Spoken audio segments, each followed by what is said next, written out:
So, welcome everybody. This is Cindy Myers, and you can check out my website at yourenergyhealer.com. And tonight we're going to be talking about animals and their emotions. And I thought I'd talk a little bit about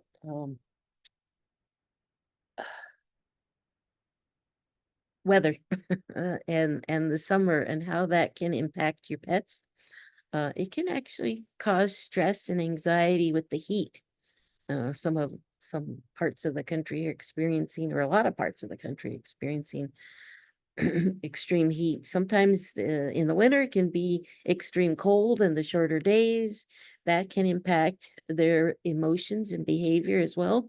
But on these hot, super hot days, or thunderstorms can impact them. I know we had some thunderstorms recently, and that created some fear in some of my dogs. So, all these different changes can impact their emotions, which can result in physical and behavioral issues. So we'll talk a little bit about that. And I have some tips for you on how you can help them during these times where it can be stressful. So before I get going, let me raise this up a bit. There we go. If you're having a medical emergency with your animal, please contact your vet. But I do know that sometimes it can be tough getting an appointment and getting them in right away. And so, what I can do for you in those circumstances is I can provide energy support, clear some trapped emotions, and really try and support their energy system so their natural healing abilities can take over. I can help with the anxiety and discomfort until you can get them in. So, those are some things I can do in emergency, but definitely do call your vet if you have any questions or concerns about your health of your pet. We'll just go right into, we'll weave in stuff about who I am, what I am, or if you have any questions about my background, you feel free to ask. But I really want to get into what these emotions can do and how they impact the behavior and physical issues with your pet.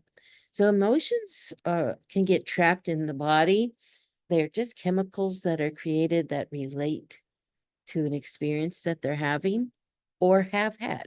So they work just like our human emotions. It's just that they tend to have not as broad of a emotional vocabulary as most people. I use most intentionally there because some people don't have a very broad emotion either. But anyway, but they do. They have strong emotion. They can have very, very strong emotions. They can have anxiety. They can have grief. They can feel joy. They can feel happiness. Um, they can feel unsupported. They can feel fear.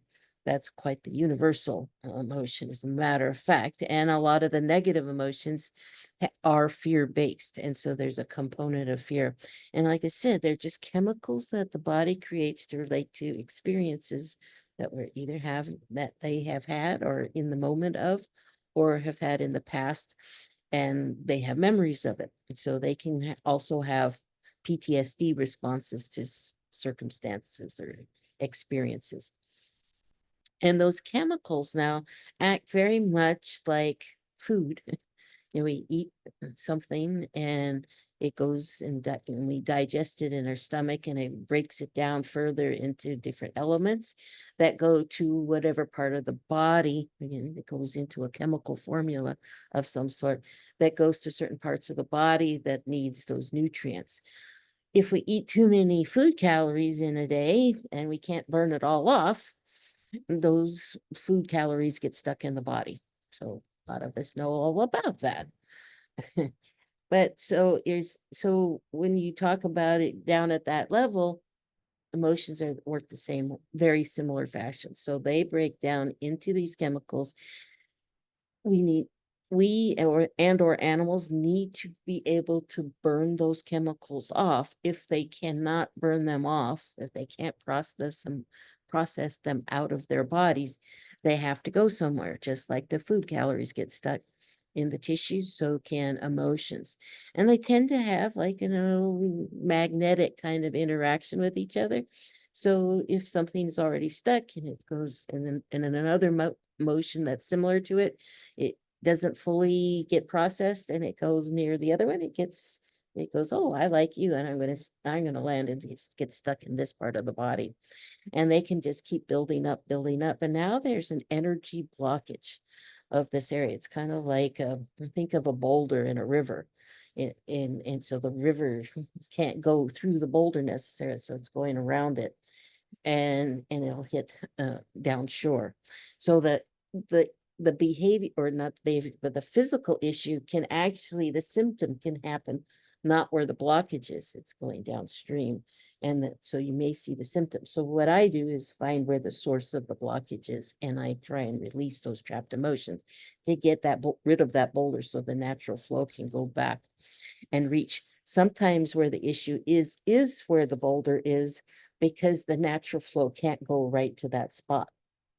So it can have an erosion issue, and it can also have a blocked energy if things can't get to that spot where the boulder is. So where that trapped emotion is built up, that can be a weakness. So those are how the physical issues are created. The emotional ones are created because guess what? Like I said, there's a fear-based. The negative emotions are fear-based. And when you're talking about fear, it's the fight or flight response system.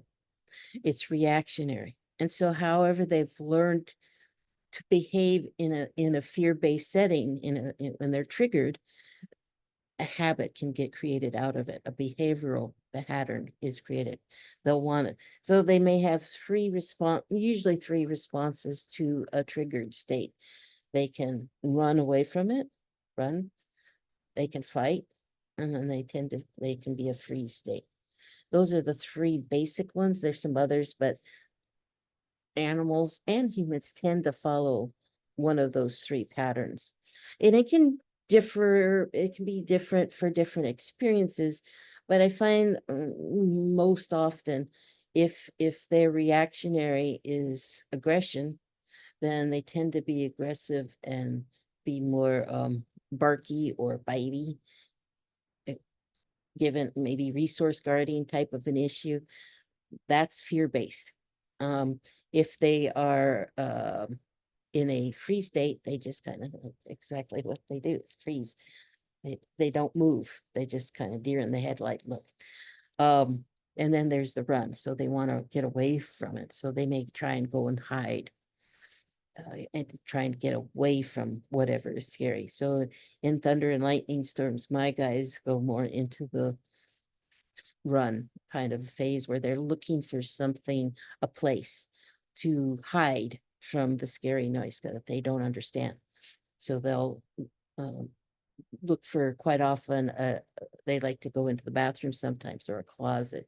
They're looking for a den-like place that they can hide in, or they pace. They just try and they don't know where to go, so they're just kind of pacing.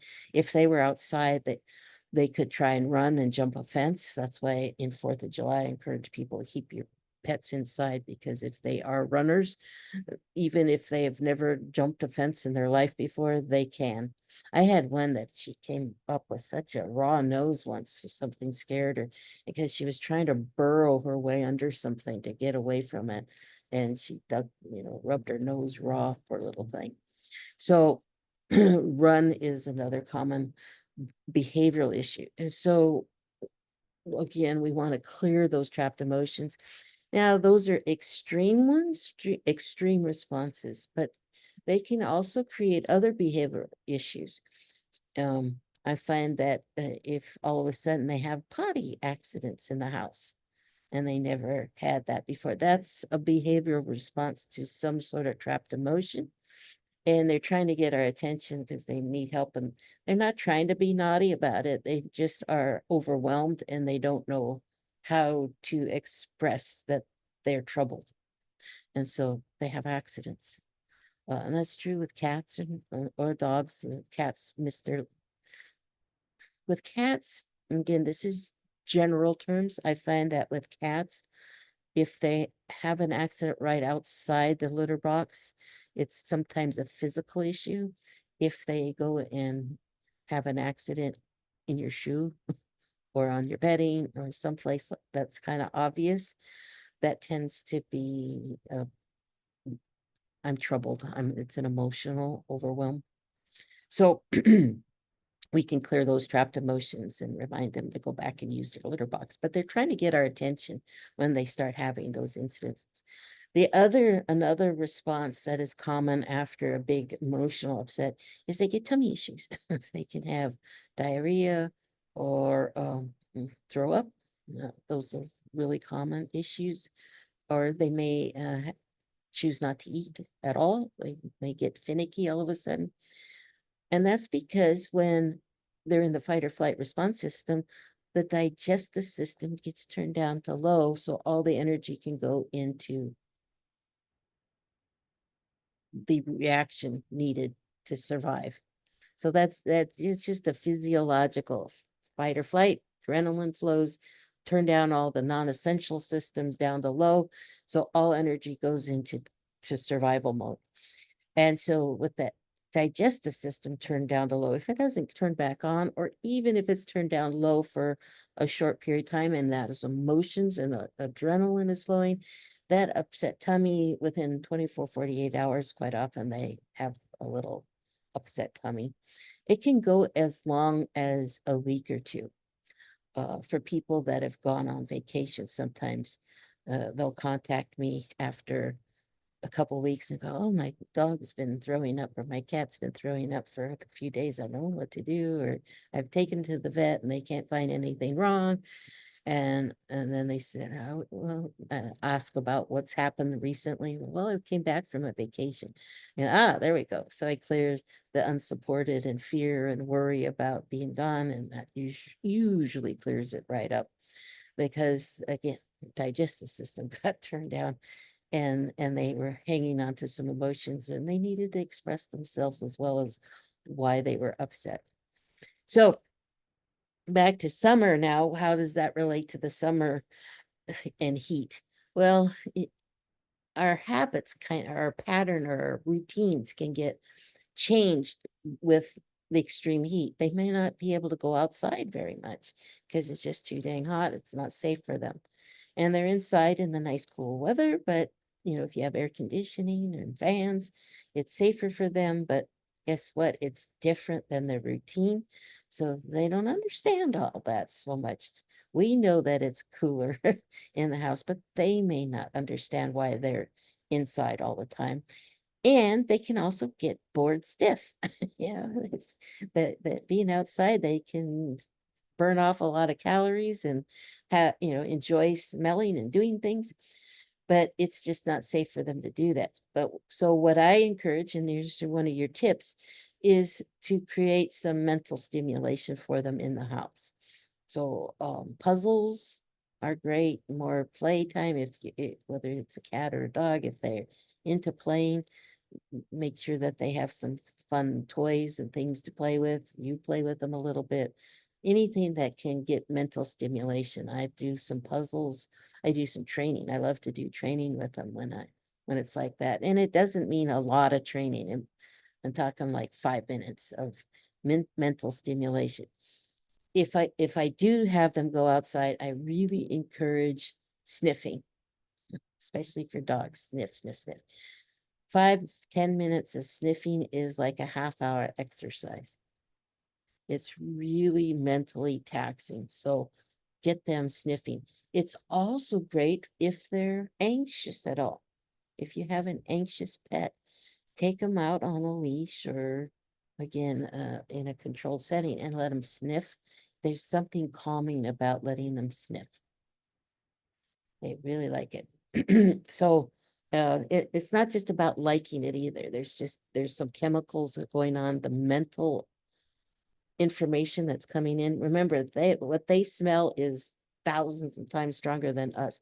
So they're taking in a lot of sensory input and trying to make sense of it. So it's really challenging their brains. That can help calm them down because now they're focused in on something interesting to them, and then they come in, they'll just relax and chill usually.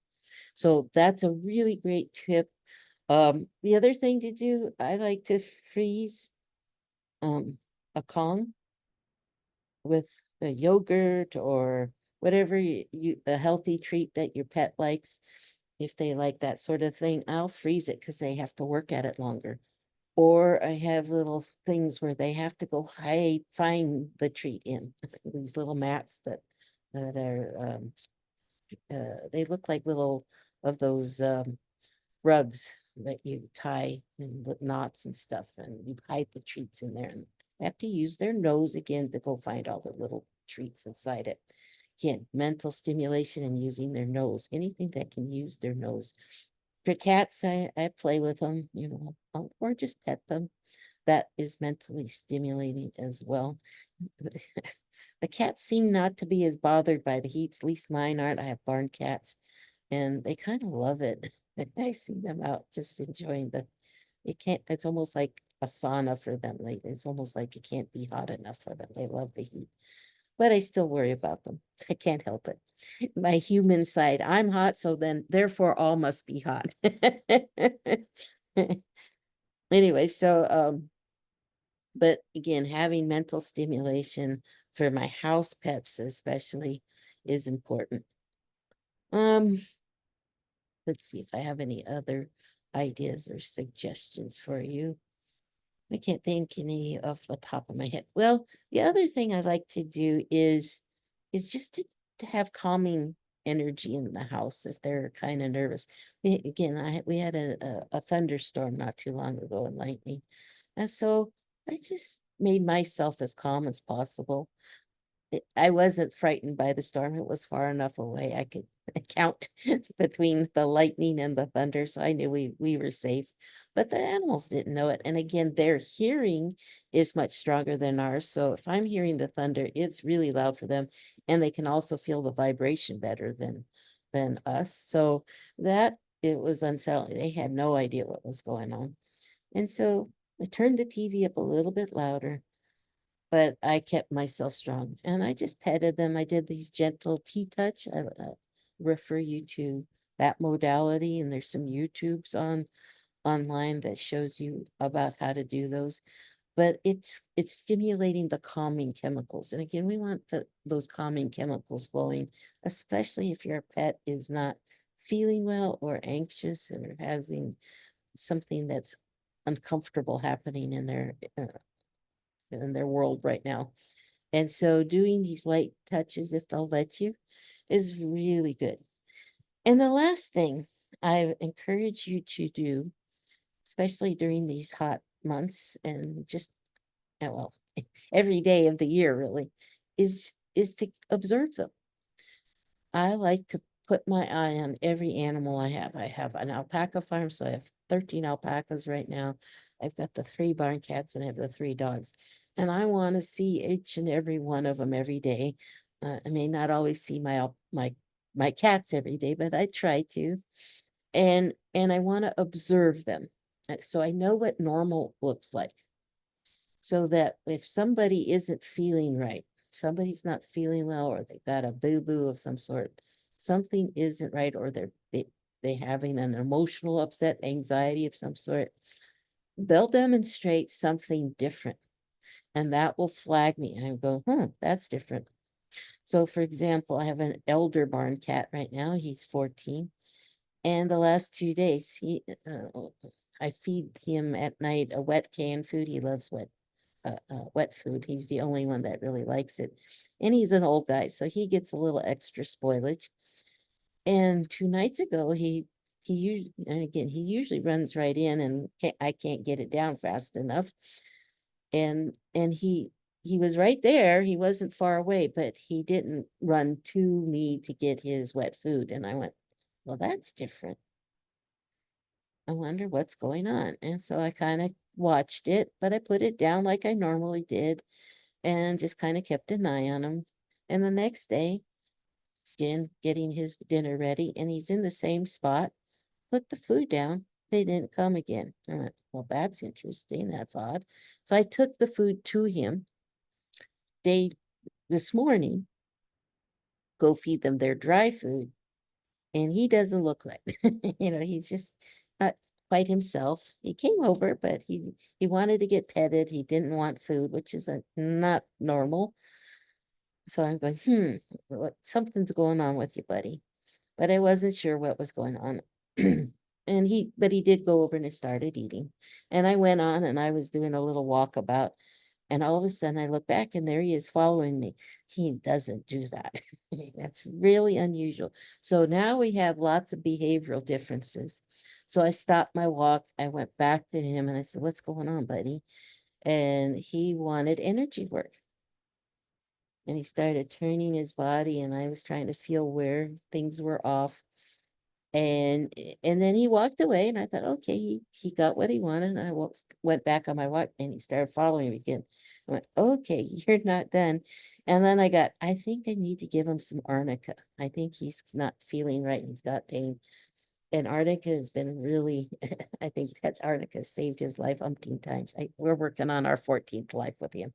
Anyway, we're in the, I went in the barn and I opened a can of wet food for him, which is unusual for breakfast, but it can hide the arnica in there and he eats it right up. So he did, he ate it right up and that's what he needed. And then I didn't see him anymore. So he was communicating to me what he needed, but it was through observations and listening to my intuition. Finally, it took me 3 days. Sorry, buddy. I was a little slow on the uptake and what you needed. But again, it was observing what this is different. This is different. And you may not always know what to do, but we look for differences. And the same is true with the alpacas. If they have their routines, I know how they go in and out, where they like to lay down, if they eat, I can almost tell you which bowl they're going to take to eat, so they have their little routines. And if somebody is hanging back, laying down more, how they lay down, if that is different than their normal way, then I just pay attention to that. And that's a clue that something might be off. Doesn't mean is off, but it means pay attention. So know what's normal. Be really clear on what's normal. And if something isn't right, and if you're not sure, guess what? It's a good time to call and make an appointment with me, because between clearing trapped emotions and tapping into them, and as an empath, it's actually easier for me to read your animals than it is my own. We might be able to puzzle out what's going on and whether, maybe a vet appointment is necessary. Or maybe that just getting rid of the trapped emotions is sufficient. So do watch what's normal. That's really important. So if you do need some support with your pets, I highly recommend my Quick Cleanse package. It's 3 15-minute phone consults, and I can clear trapped emotions and balance their energy. I can get a lot of energy work done on them in that 15 minutes. And I can communicate with them what we do want them to do, if it's a behavioral change, or help communicate and be a bridge between you and them and try and translate what's going on. And again, 15 minutes, we can get a lot done because their attention span's kind of short most of the time. So it's usually about 5 minutes of actual communication with them and then translating that to you and ideas of what you can do. And I really need you on the phone for most effectiveness, because they give me they'll show me something and it makes no sense to me, but it might make sense to you. So having that 15-minute phone consult is really great. And we'll have a demo in a couple of seconds here and show you how that works. So future events, we got next week, next Wednesday at this time, I have a guided meditation, a healing circle. Very powerful energy. My guides come in. I take you on a guided meditation that's very relaxing and soothing. And then my guides and I do a lot of healing work for you. And then August 7th, I have a new class that I'll be teaching on archetypes. So we'll be talking about, this is for humans, on how different archetypes out there from Carolyn Mays talks about the victim archetypes and all sorts of different types of psyche patterns that are out there. Carl Jung has several. We'll talk about the archetypes that he talks about. He has 4 main archetypes. And so we'll have a number of different discussions on archetypes, and there's actually animal archetypes that we all live by too. Those are our totem animals, our archetypes. So we'll talk all about that, and it's really helpful in understanding our own dynamics. And another author we'll talk about that wrote The Goddess in Every Woman. So we'll be talking about the Greek goddesses and how some of those archetypes pertain to us. She also wrote the Gods in Every Man. So you can also read those, but I really like The Goddess in Every Woman. I thought that was a really powerful book to understand my own psyche a little bit better. So that'll be on the 7th, and that costs $39 for that class. We'll have another healing circle. And then I started recently a discussion group, and the next one will be August 20th at 5 p.m. And that's we had one yesterday, which was a lot of fun and interesting, fascinating. Like it's kind of like popcorn where the discussion just kind of goes from one thing to the next, but so interesting on what you bring to the table and what images and dreams and all topics spirit. So that's the August 20th. So lots of activities happening and more to come in the following months as well. So we'll let you know about all of those. And with that, I'm going to stop my share. Any questions before we get going with the demo? I No, don't think okay. so. Great. So let me find your critters here. Is there one that you want to start with? No, it doesn't matter to me. I mean, Kiwi's easy. Pardon? Kiwi's easy. The cat. Oh, Shoot. well, we don't want to start with easy. We'll start with, oh, that's kind of small. Let me see if I can get it. Oops, where'd it go? Can you see it? I can. Okay, it kind of disappeared off my mine. Anyway, so tell me a little bit about Ruthie. She is almost 5, and she's exhibiting some behaviors now that she's really attached to us, and like really excessively attached to us, and partly because we got her right before COVID, and then we were always home, and partly because she's a pack animal and she doesn't have another dog. She has a cat, and they're really good friends, but uh, you know, we're her pack, and um, I am traveling a lot because I'm caregiving for somebody or 2 people in Texas, and then when I'm home, my partner goes off and does some adventuring, and often Rue can't go on that adventuring. Mm. Or even if we're just like, if we just both have to be gone from the house. She's now she's twice she's peed in the house, and one of those times she also pooped, and she's just really struggling with us being gone. And Mm. we're not gone much at all. I mean, it's like she did it one time and we were away from the house for no more than 20 minutes. And the other time was a couple hours. And Okay. Yeah, the separation anxiety can be really intense, especially like you said, she's a pack, so she's a follower and not a leader, and she mm-hmm. probably needs the social cues of others, of somebody. Otherwise, she can't quite process it herself of what to do, because Yeah. she's either following you two on what to do, or if she had another dog, she would probably follow whatever they were doing. Yeah. So that could be one solution, but not always, not It's always I, I, affordable or the right thing either. And it I'm would on have to board be with the that. right one. Yes, I'm totally on board with that solution, but not with um, my responsibilities right now. Yeah. And it would definitely have to be the right animal, the right dog, not another Right. anxious one. Because otherwise, Yes. now you're following the Right. same thing. So you'd want to be very careful in finding a confident lead at any Yeah. rate. but that might be down the road. So let's just try clearing some trapped emotions. And we'll see if something can come up on how. Oh, there we go. I just cleared up something that just went down her whole spine. She was really carrying a lot of anxiety down her whole spine, especially between her neck and mid back. Oh, So, that if you do tea touches or any kind of light massages, mm-hmm. focusing in that area. A lot of Well, animals carry their stress in that wither areas. You know how their hackles can rise. That's yeah, very common area for pets, dogs especially to carry, but any animal to carry their stresses, and us humans too. We carry a lot of stress in our shoulder area, shoulder neck area.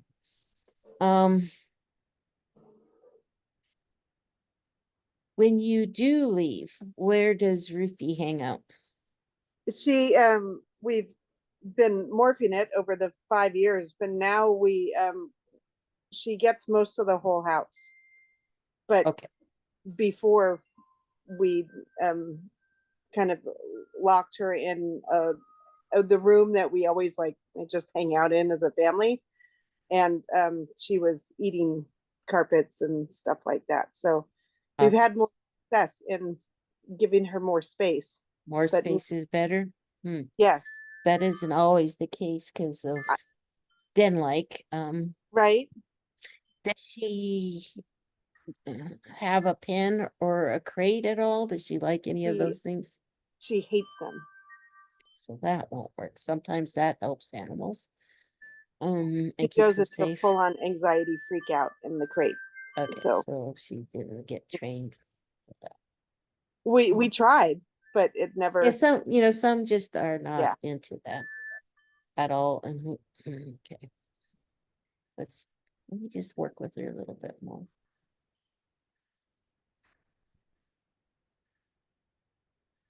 I don't suppose you have any of those cameras that you can watch what she does.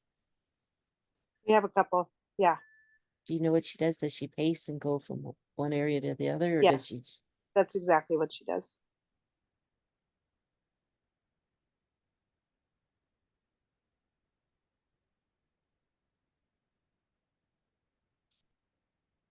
And is any sound on when you leave? Do you leave a TV or music on?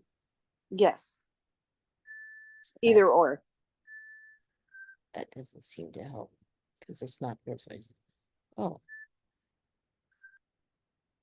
try recording your own voices on something Okay, and maybe have it so it can loop. trying to figure out how I can do that, but I think I can. You I can might be figure. able to do it on your computer with and again, you could just take a book and read it. It's you want to hear the voice. Because Yeah, that right. just popped in because when I asked Ruthie if the TV or radio helped, and it was like, "Oh, I don't know those voices, so no, it wasn't comforting." So I thought, oh, if there was your voice, maybe.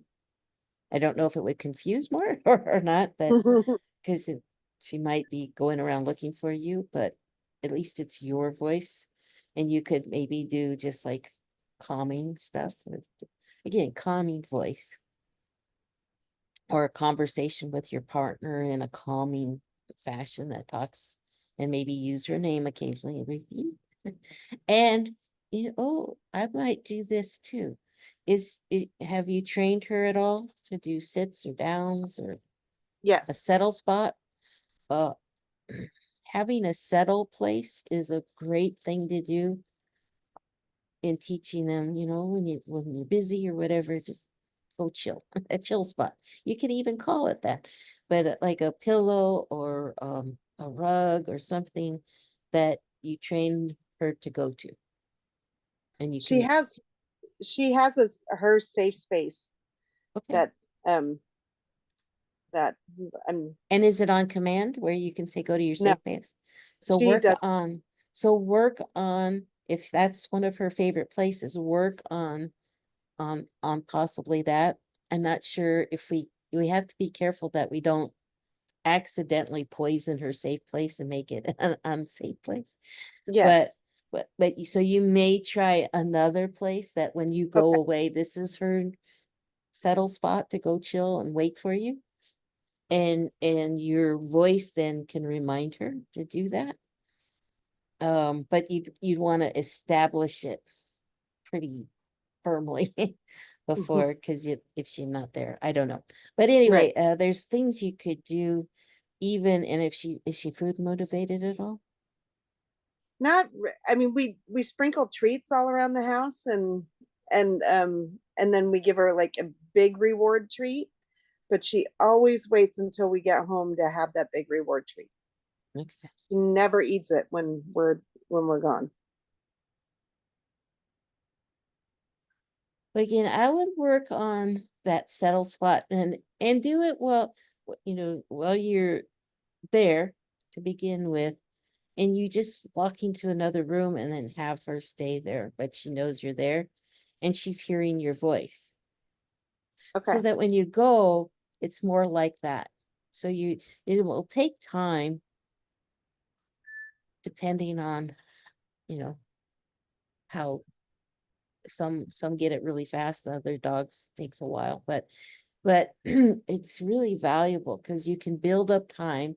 And again, if she's hearing your voice in the other room, and then when you leave, you put her in, before you leave, put her in the settle spot and say, we'll be back in a while.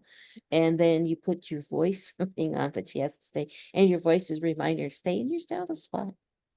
So she may not even know you're gone that way. Yeah. Or at least, she has your comforting voice saying, I'll be home soon. Right. Just chill, stay in your chill spot. It was pretty Eh, interesting. Today I, went to it's tomorrow's trash day, and so I was outside and just picking a couple of weeds, and then I saw my neighbors who have been gone for a while, and so I was outside talking to them, and then I came back in. I was probably gone for about a half an hour, but I didn't think that I was going to be gone at all, right? I was just running outside, and I came back in, and she was on our bed, and she was totally fine. Like, she didn't even get up when I came back in, and I was like, that's what I want her to do. So like, she was great in that situation. okay, good. So now let me tap in and say, when you're gone, hop on the bed, and it's just going to be just like it was today. Now, let me tap into Ruthie and say she did a great job.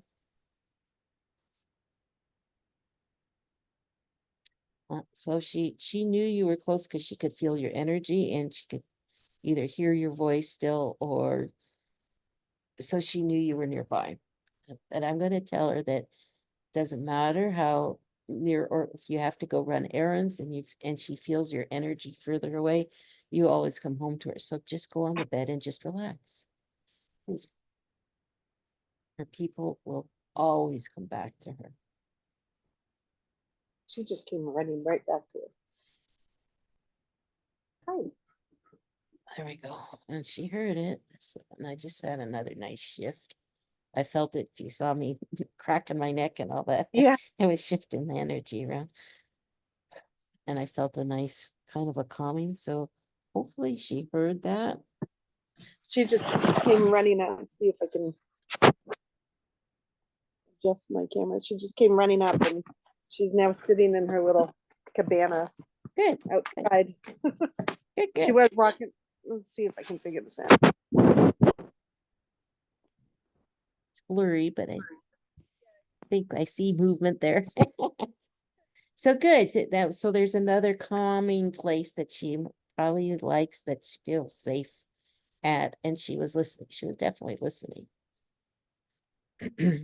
So let's try you said Kiwi? I think I had their name written down differently, but that's okay. Kiwi, but Kiwi's her nickname. Oh, One of her nicknames. okay. You see that? Yeah. So you said she's easy. But how can I help? She's doing great, but when we were doing all that bladder stuff that Mhm.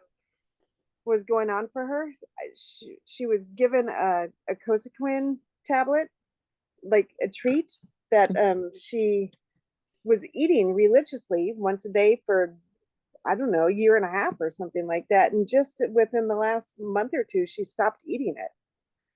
And I don't know why. Mm.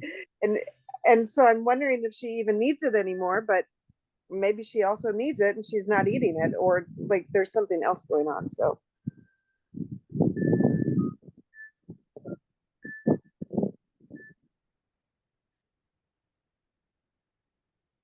Um, there might have been something unpleasant associated with it the one time. So let me see if I can clear that. I don't know. Is it kind of crunchy or give it to her with, no, it's kind of, it's got a chewy, but I give it to her with other crunchy treats, and she always eats around the crunchy treats and then leaves the supplement. it's showing me crunchies? Hmm.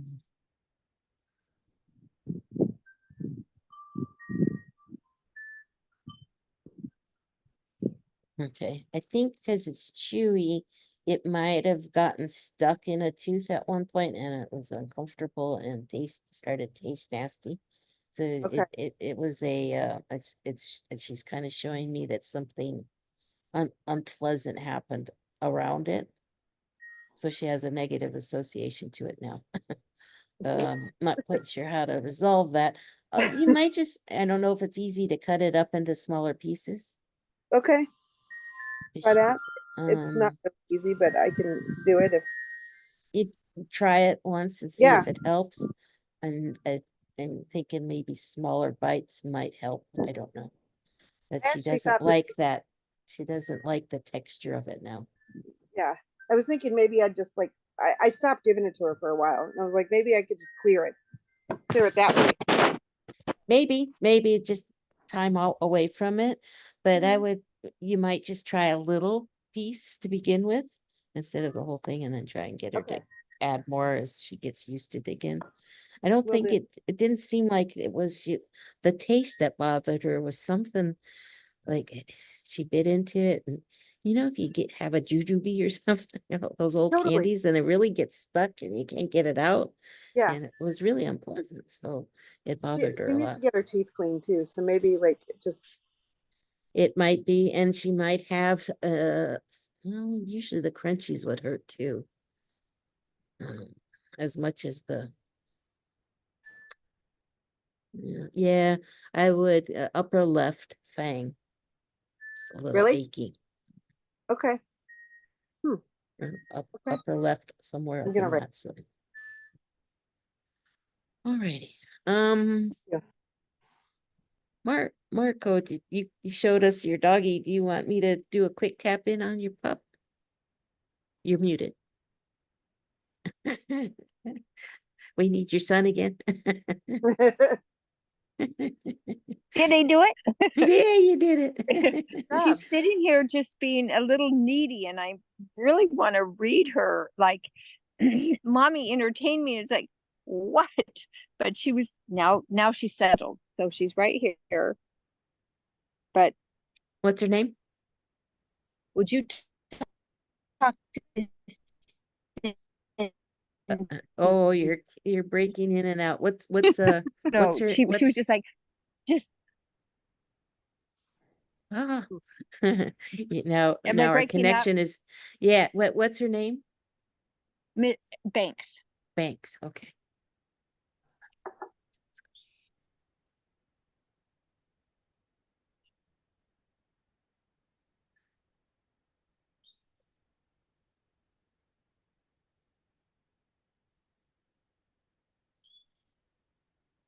Yeah, pension's not on me, Mom.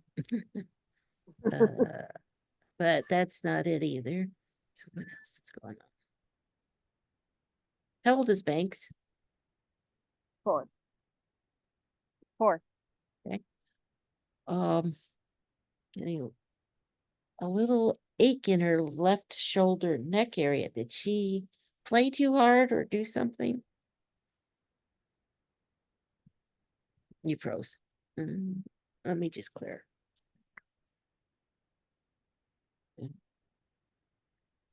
I'm gonna go closer to my Wi-Fi. Is this better? For the moment. So yeah, I've got some Okay. discomfort in her left shoulder, neck area. Maybe overplaying, overdoing, maybe jumping down off of something. Or jumping up, maybe. Okay. So She left- hasn't been very active as, but yet she wants more attention or to be. We've Fix got, it. we do Fix it. She wants to fix it. fix her left shoulder. Fix it. Okay. How can I do that? Do T-touches in that shoulder. But I'm trying to work it out now, but yeah, it's really, Oh, thank you. so do this with your hands. And then you can just go over her shoulder areas. See if you can't feel a difference in her in temperature, or there might be a thickness. Okay. I Um, feel like she's out there, and if I go out there, I might lose my Wi-Fi, but Okay, picture her. Just feel it. I'm okay. I'm gonna You don't try have to go again. out. You don't have to go out. No, stay where you are. Okay. Okay. Use your intuition. You're good at, I know you have good intuition. So you can Okay. just feel it, but you can try it later too. And just see if you can feel the temperature difference in her shoulders. And she's saying, I teach, Mom. She teaches. She's wanting to teach you how to do energy work. She's so bossy. I teach, Mom. She does boss me around a lot. But it's not a bossy thing. She wants you to learn. So do you feel anything different? The left one, it seems like my left is hotter and my right is cooler. So when you're trying to clear something that's clogged, trapped energy, and I like to rub my hands first, and then a few inches away, like about 6 inches, 8 inches, you just kind of sweep it away. Sweep it away. And around the shoulder. And then you can kind of just lightly massage it. But they're gonna look at you. You're like, what are you doing back there? But also when it clears, especially our puppy dogs, they'll turn and they're gonna look at you really soft. She may walk away, and that's usually a sign that they're done. If they come right back and give you the shoulder, they were just moving the energy and helping to move it around, and they want more. But a lot of times they're done and they look at you and they give you a gentle kiss. It's different than their normal slurpy kind of a kiss. It's just really gentle. It may be on your cheek, it may be on your hand, but they give, oh, sometimes my nose, but it's just this, it's gentle, but they have this soft eyes like, oh, thank you, Mom. You did it. You made me feel better. So she's wanting you to open up to that. She's trying to teach you how to use your gift more. So she was saying, I teach you. I teach you. Love it. I love it. I'll And be your I need, teacher. and I'm grateful for you to help me. So thank you. So try that. But you can, when you go down their body, sometimes you can actually feel a difference in temperature, or it's like feels a little thicker. And it's hard to describe, but it just doesn't want to go, it just it go smooth. And but right, and that's one area. The only area I would caution you, it might be hotter or thicker, is if they just ate and you're around their digestive system. It's supposed to be heating up because it's working. So if it's that and they just ate, don't worry about it. If they have thrown up or had some potty issues and it's thick there, then you definitely want to help clear that, move that around, because something's trapped energy. But if they just ate, they're doing what it's Okay. supposed to do. But other places in their body, like for the anxiety, Kimmy, you again, where I said in her mid back shoulder area, that is a big area that they carry trapped emotions and anxiety. you can clear that, and that's a good thing to do above their body. Another thing I sometimes do with my usually my dogs more than my cats, but if they're really anxious in their body, you can feel their tension in their body. I'll go in that weather areas and I just kind of do a real fast on their back. And it kind of it shocks. It's gentle, but it's I do a with kind of almost like a little compression in that area, but you might be able to find it first by doing that where that thickness is. And you might even go down and I pinch down their spine gently and they'll flinch. They'll go, oh, that feels funny. Mhm. They'll flinch. And I go, oh, that's the spot. And I'll right there and do a little gentle, just a little, boop, and it kind Cindy, of breaks it up. is it a mental and physical I feeling? actually do it on their physical body on that point. I'll pinch down their actual spine gently and I kind of can, they flinch. I had to do that with my Australian Shepherd the other day. I was actually just petting him. I wasn't doing anything, but he went, oh, in one spot in his, just above his hips, lower back. And I was like, oh, ow. Every time I moved there, he just kind of flinched and didn't want to be touched there. And I went, oh, you got a owie there, huh?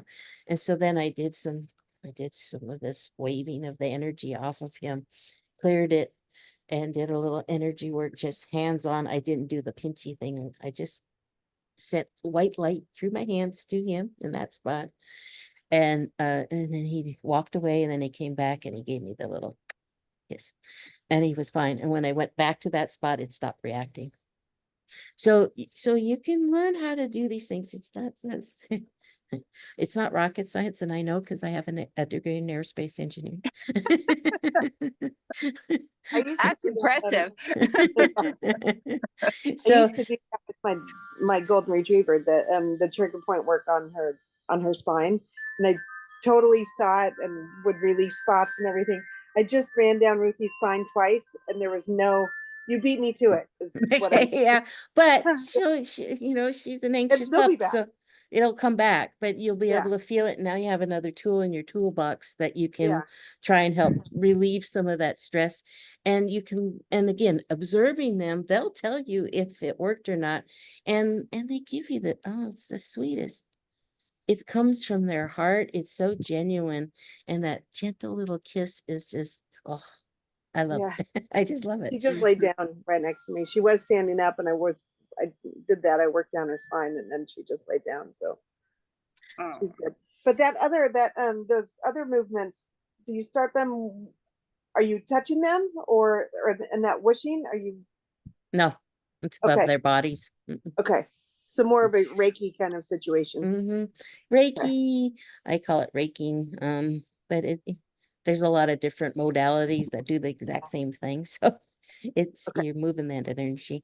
My alpacas do not like to be touched, so they trained me how to do everything at a distance. Awesome. So that's I why I love can do this over this. the phone. Yeah. I love this.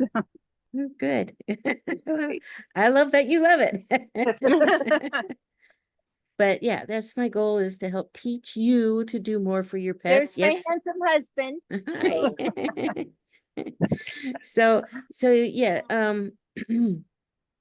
I try giving you tips and tools that you can do every day for your pets. Because you can't. I mean, it'd be nice if I could do sessions for y'all every single day, but Oh, most yeah. people don't want to do that. But again, it's really hard to sometimes read your own animal. So that's where the 15-minute give me a call and let me decipher things, and then I can give you tips and things that you can now continue on once we break out down the big stuff, or interpret what's going on for them, or as as your dog said, I teach you. So there'll be more things that she's going to try and teach you that you're not going to get right away. That really fits. Instead of bossing me, she's trying to teach me. And yeah. Okay. And the bossiness can come out because it's like, You're not getting it. You're not listening. I'm trying. Oh, I get that all the time. Like I get the eye roll. I was like, oh God. I'm Yeah. sure my cat today thought, God, you're such a dope. It took you 3 days to I need feeling some better? arnica. Is he feeling better now? Do you have you seen him? I didn't see him yet tonight. I still have to go out and do my evening chores, so Oh. hopefully he'll show up, but we'll give him some more. That arnica has saved his life. Yes, he's feral. All my Arnica- barn cats are feral, and so trying to get them to a vet, no. It's me and whatever I can come up with to help them. Yeah. But they have a good life, so. Yes. All right, I'm Well, gonna. Cindy, this is